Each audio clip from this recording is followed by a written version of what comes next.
Hello students, आज का lecture में हम लोग एंगल ऑफ रेस्पोस पढ़ेंगे। ठीक है, क्या एंगल ऑफ रेस्पोस। अब एंगल ऑफ रेस्पोस मतलब क्या होता है, first of all definition wise लिख लेते हैं। ठीक है, the angle of repose is defined as the angle of the inclined, ठीक है, क्या inclined plane at which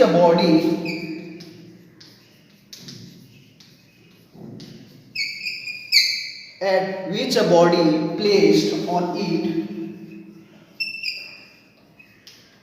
just begin to slide.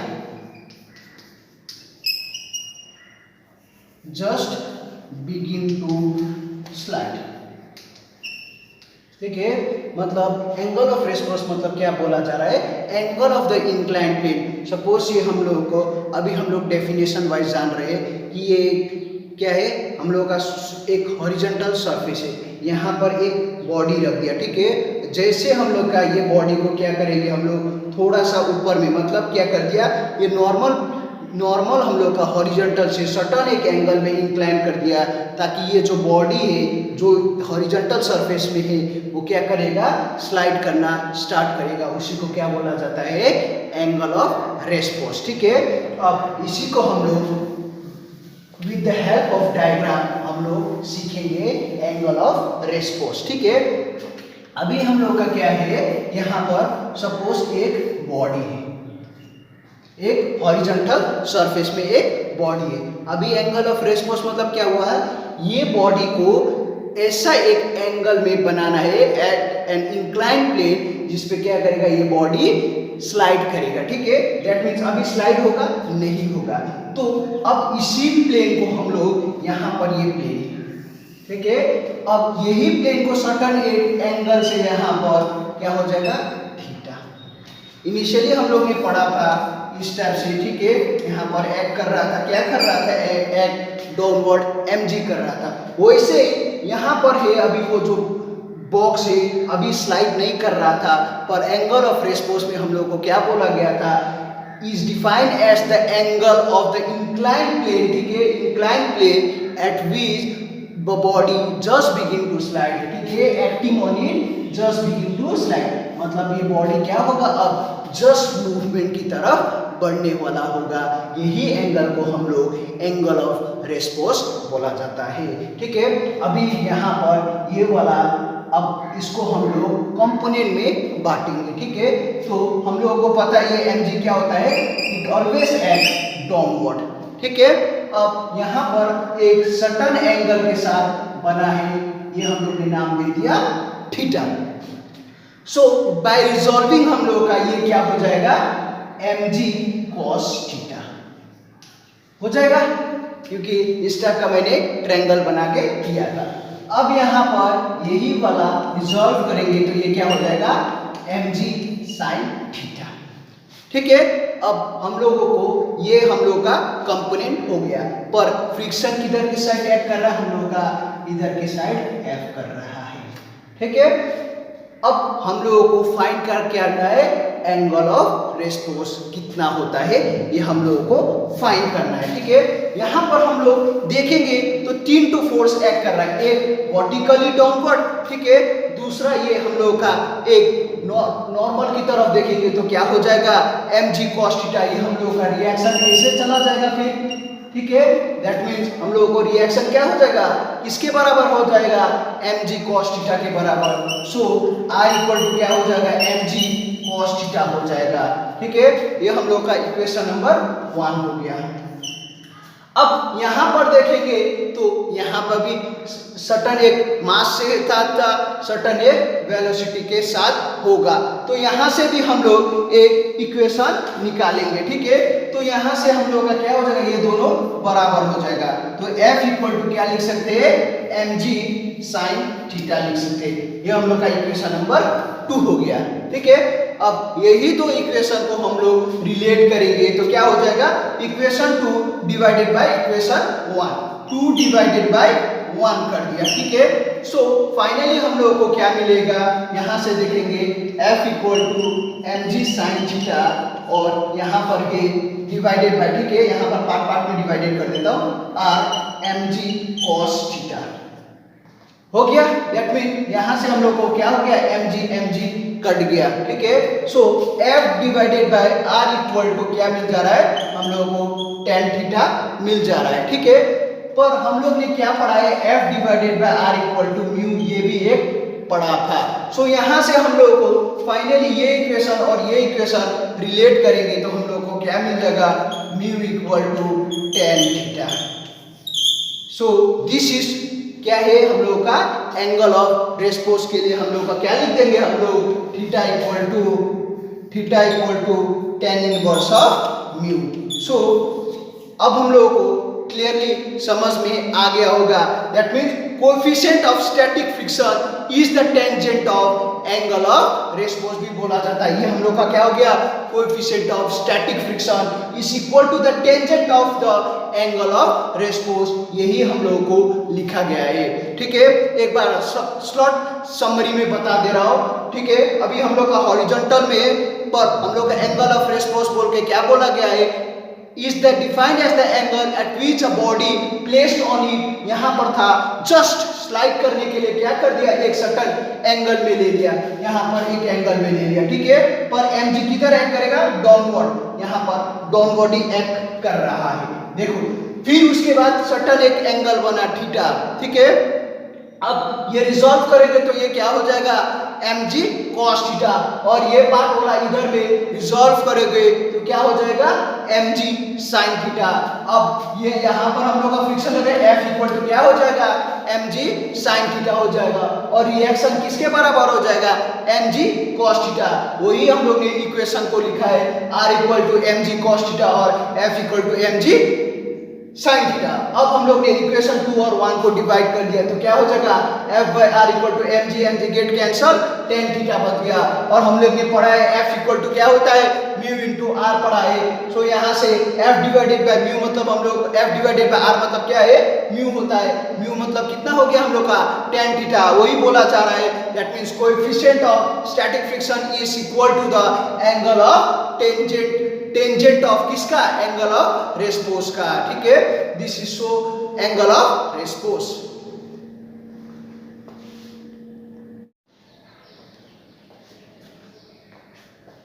अभी हम लोग ने एंगल ऑफ रेस्पोस पढ़ लिया। ठीक है, उसी का अब हम लोग क्वेश्चन करने वाले हैं। ठीक है कि नहीं, अब तुम लोगों को स्क्रीन में ये क्वेश्चन दिख रहा होगा। A block of mass of 5 kg rest on a horizontal plane. The plane is gradually inclined until at an angle of 15 degree with the horizontal. The mass just begin to slide. Calculate the coefficient of static friction between the block and the surface of the plane. अच्छा, अभी हम लोग को question में क्या किया था, इस टाइप का एक मास दिया है, कितना केजी का, 15 केजी का, और जो एंगल दिया है वो हम लोगों को 15 डिग्री दिया गया है। ठीक है, और क्या बोला गया हम लोगों को, यहाँ पर कंसेप्ट हो जाएगा एंगल ऑफ रेस्पोस का। क्यों, क्योंकि हम लोग ने एंगल ऑफ रेस्पोस बोल के एक डेफिनेशन पढ़ा था, is defined as the angle, ठीक है, of incline plane at which the body acting on it just begin to slide. So यहाँ पर हम लोगों को क्वेश्चन में भी क्या बोला है, एक सर्टन एक एंगल में बनाए ताकि ये बॉडी जो है जस्ट स्लाइड करने वाला होगा। तो हम लोग डायरेक्टली यहाँ पर रिजॉल्व वगैरह नहीं करें, रिजॉल्व करना होगा तो इसको हम लोग m इंटू जी, यहाँ पर mg cos थीटा, क्योंकि ये हम लोग का थीटा हो जाएगा, यहाँ पर हम लोग का mg sin थीटा, वही कंपोनेंट को यहाँ पर f ऑफ k और यहाँ पर नॉर्मल रिएक्शन r। ठीक है, तो इसको हम लोग ने फाइनली रिड्यूस करके क्या लिखा था, mu equal to tan theta. ठीक है, ये हम लोग ने प्रूव कर चुके हैं। इस पे एंगल ऑफ रेस्ट फोर्स में, ठीक है। सो फाइनली हम लोगों को फाइंड करने के लिए बोला है coefficient of static friction. So finally हम लोगों को पता ही है coefficient of static friction is equal to the tangent of the angle of rest force. तो यहाँ से हम लोग डायरेक्टली क्या करेंगे, कैलकुलेट करेंगे। म्यू इक्वल टू कितना हो जाएगा हम लोग को 10-15 डिग्री। सो यहाँ से हम लोगों को म्यू मतलब क्या होता है, कोएफिशिएंट ऑफ स्टैटिक फ्रिक्शन। तो डायरेक्टली हम लोग कैलकुलेट करेंगे तो कितना आ जाएगा, म्यू का वैल्यू आ जाएगा 0.268। सो बहुत इजी है, लग रहा है टफ है, बट हम लोगों को एंगल ऑफ रेस्ट फोर्स का कंसेप्ट क्लियर हो गया। तो इसीलिए हम लोग क्या कर दिया, ये आराम से सॉल्व कर लिया, क्योंकि इसका डेरिवेशंस में पहले ही बता चुका हूँ, ठीक है। रेस्ट फोर्स का क्वेश्चन भी कर लिया, ठीक है। अब क्वेश्चन नंबर दूसरा करते हैं, ठीक है कि नहीं, जो कि तुम लोगों को स्क्रीन में दिख रहा होगा। Is the acceleration of the block and the trolley system shown in figure if the coefficient of kinetic friction between the trolley and the surface is 0.04? What is the tension in the string? Take G equal to 10 meter per second, neglect the mass of the string. So finally हम लोग को question में इस type का दिया हुआ है, ठीक है। क्वेश्चन में हम लोग को इस टाइप का दिया हुआ है। यहाँ पर एक ट्रॉली है, ठीक है, इसका कितना है 20 kg है, ठीक है। और यहाँ पर ये हम लोग को जाके एक कहाँ पर मिल रहा है, एक खुले में, ठीक है, इस टाइप से। फिर उसके बाद यहाँ पर एक सर्टेन मास है, ठीक है। अब हम लोगों को क्या फाइंड करना है, एक्सीलरेशन भी फाइंड करना है और टेंशन भी फाइंड करना है, ठीक है। यहाँ पर हम लोग को टी ऐसे दिया है, ये टी हम लोगों को ऐसे दिया है, और यहाँ पर देखोगे तो एफ ऑफ के दिया है, ठीक है।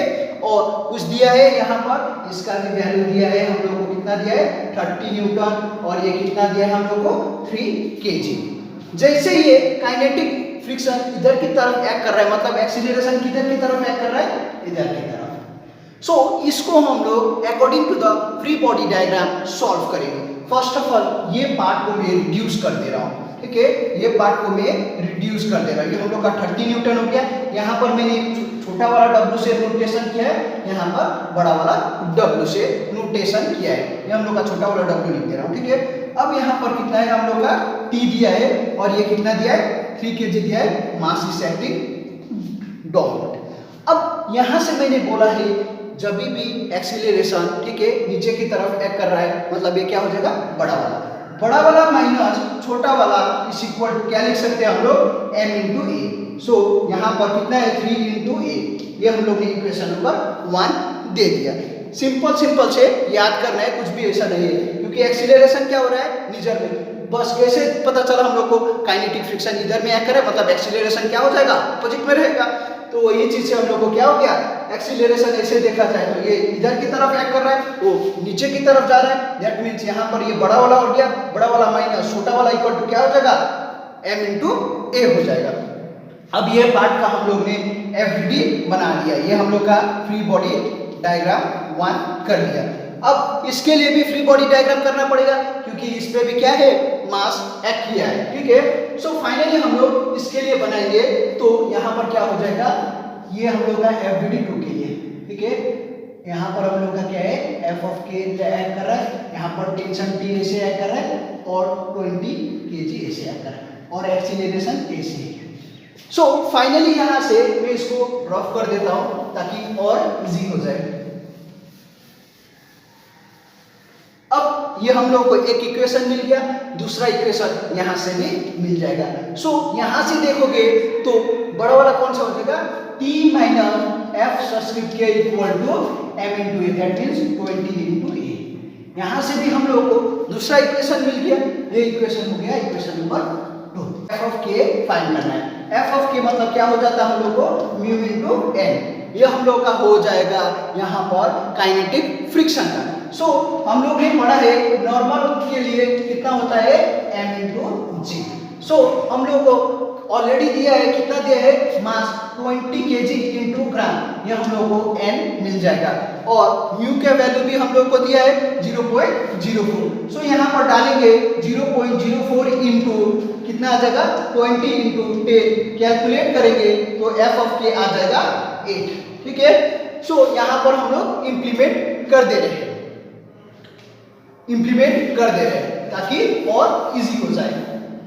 अब t माइनस 8 इक्वल टू कितना आ जा रहा है 28। फाइनली हम लोग को इक्वेशन 1 एंड इक्वेशन 3 लिख देते हैं, इसको 3, क्योंकि यहां से हम लोग ने डाल दिया। अब टू वेरिएबल का क्लास 10 में तुम लोग ने पढ़ा होगा, सॉल्विंग टू वेरिएबल्स। तो तुम लोग क्या कर सकते हो, सॉल्व कर सकते हो कि नहीं।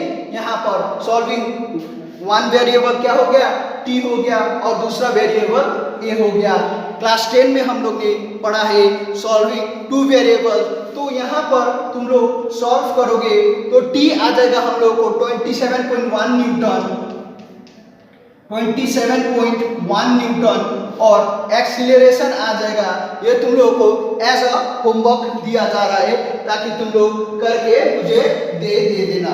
ठीक है, ये आ जाएगा हम लोग को 0.96 मीटर पर सेकेंड स्क्वायर। ठीक है, इजी है, बस कॉन्सेप्चुअली क्या करना है, याद करना है।